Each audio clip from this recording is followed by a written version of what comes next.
The mighty Colorado River, which carved out the Grand Canyon and supplies water to over 40 million people, is the most important river in the western United States. Now, it begins here in Rocky Mountain National Park. Yet out of the millions of people who visit this park each year, almost none of them visit its source. So today, I'm going to help you find it.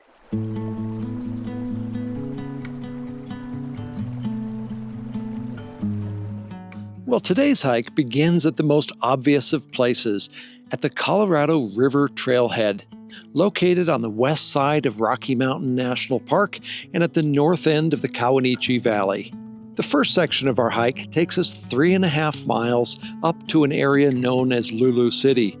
It's a wide, gentle trail that winds through the forest and occasionally comes alongside the Colorado River. It's a very popular trail with families and with people seeking solitude. It's just a beautiful, quiet trail.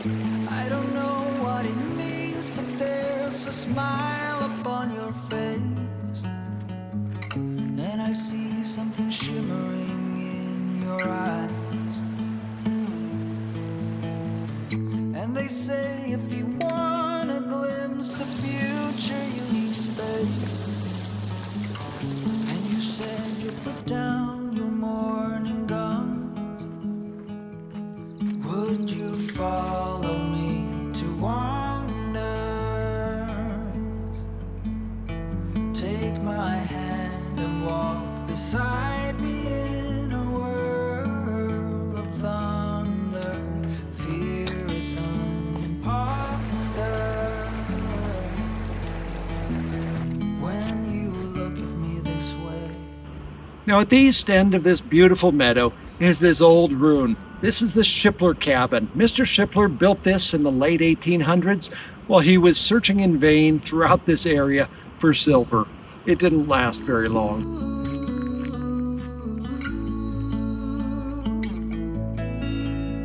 So the days became weeks, it felt just like the night before. You were slowly fading in my mind. When you left, I was so completely... Welcome to Lulu City. Though there isn't really much of a city here, if you look around, it's just a beautiful open meadow right here next to the edge of the Colorado River. But in the late 1800s, 200 people settled here in search of gold. They dug mines all over the hillsides, but came up with nothing. And so eventually it was disbanded and they moved on, and this is all returned pretty much to its natural state, other than slag heaps that you'll find around the area. Well, from here, we're going to continue on up and we're going to veer to our right anytime we get to a trail crossing. We're about halfway in terms of distance, but in terms of elevation, most of that is going to occur in the next 2 miles. Well, it's beginning to rain pretty hard, so I'm going to quickly put on my rain jacket and put this camera away.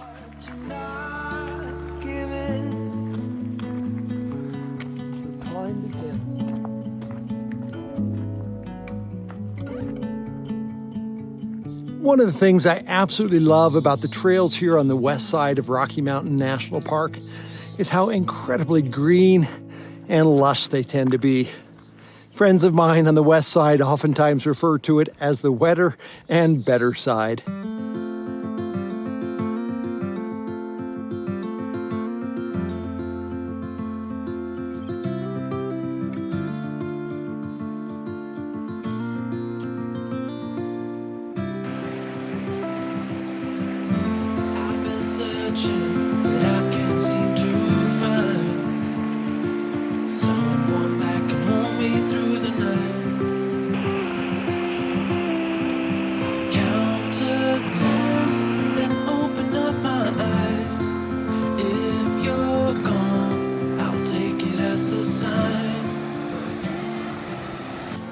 We're finally beginning to gain some elevation. You can see Lulu City there in the distance.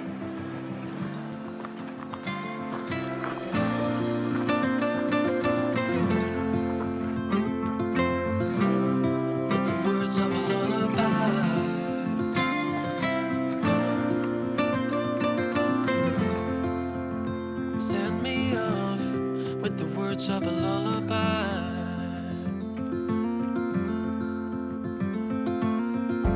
I've been trying to make sense of it all, looking for signs in the stars, but it's been right in front of me this whole time. Can't believe I didn't see the light. Count to 10, then open up my eyes. If you're gone, I'll take it as a sign. But if you'll stay, then baby hold me tight and send me off with the words of a lullaby.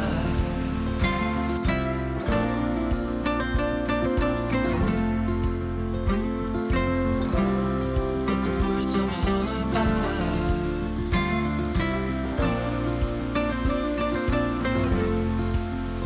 Send me off with the words of a lullaby. If I never see the light, I wouldn't care 'cause I'm Well, we've just arrived at an area in Rocky Mountain National Park that very few people seem to know about. It's called Little Yellowstone because it resembles an area in Yellowstone National Park called Grand Canyon of the Yellowstone. If you've ever been there, you would recognize the similarities. Personally, I think it's kind of funny that here we are in Rocky Mountain National Park talking about a feature that looks like a place in Yellowstone that looks like a place in the Grand Canyon. Seems a little convoluted. Well, here at Little Yellowstone, along this entire stretch, you're going to find all of these unusual rock formations. It's really quite fascinating. And you'll find some of the oldest rocks in all of Rocky Mountain National Park, ancient rocks. Well, if you listen carefully, you can probably hear the Colorado River down at the base of this canyon.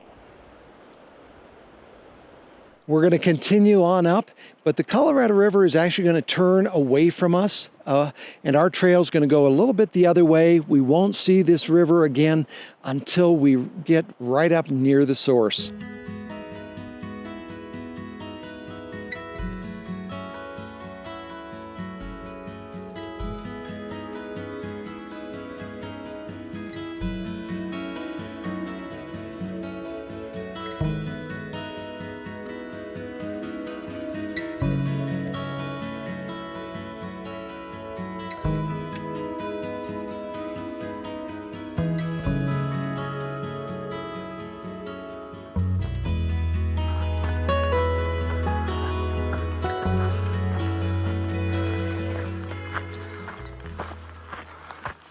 After a couple of hours of hiking through the forest, we emerge onto this ugly dirt road, running right through the middle of the forest.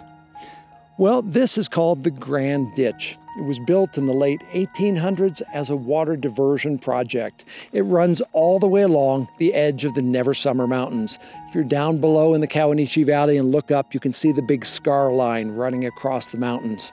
Well, this collects all of the snow melt coming down off of those mountains and then sends it eastward over the Continental Divide and down into the Poudre River, down to Fort Collins, and out into the Great Plains. This is just one of many diversions of water that was essential for the Colorado River that it no longer gets. Well, we're going to continue along this dirt road for about a mile. It's not the prettiest, but it is very gentle.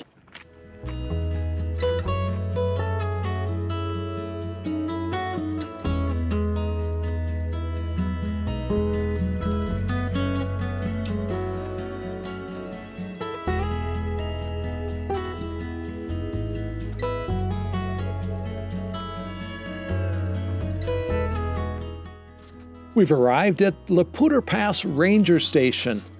This is one of many little ranger cabins located throughout the backcountry of Rocky Mountain National Park. And they harken back to an era when park rangers were hired to spend their summers out here manning the area, helping with emergencies, watching for poachers, and doing other maintenance in the area. But these days, they're only used occasionally for emergencies or for projects in the area. Well, from here, we have just about a 10-minute walk, and we should be there.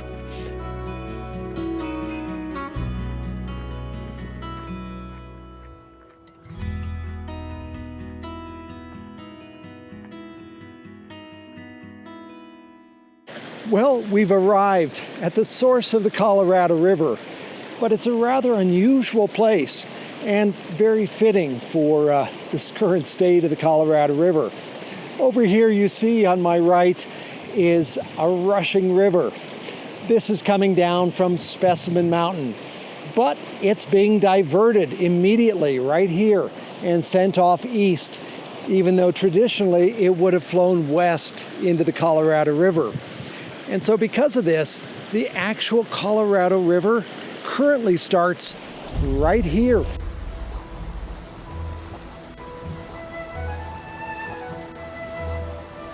It begins bubbling up into this marshy meadow.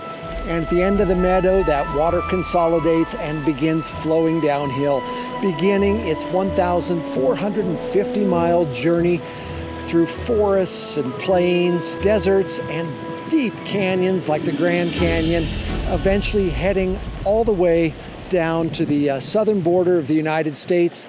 And it used to flow all the way into the Gulf of California in Mexico, but currently it's only rarely making it that far. Over recent years, the flow of this river has dropped dramatically due to the rising temperatures on our planet. These higher temperatures have led to lower snowpack, meaning there's less to melt and to supply these rivers. We've had extreme drought covering much of the West, which has reduced the amount of water going into these. And at the same time, the higher temperatures are resulting in increased evaporation of the water, causing it to vanish on its way downstream. All of this has put us in crisis mode because long ago our country divided up this water based upon an unrealistic idea of how much water there was. We never had enough, and now we have even less. So over the next years, the future of the western United States will be decided by what happens from this little meadow and river and its tributaries. And over the coming years, we need to ask ourselves, can we learn to live within the limits of its flow? Well, I really hope that you enjoyed that virtual hike to the source of the Colorado River. If you did, give this video a thumbs up, or even better, leave a comment. I'd love to hear from you.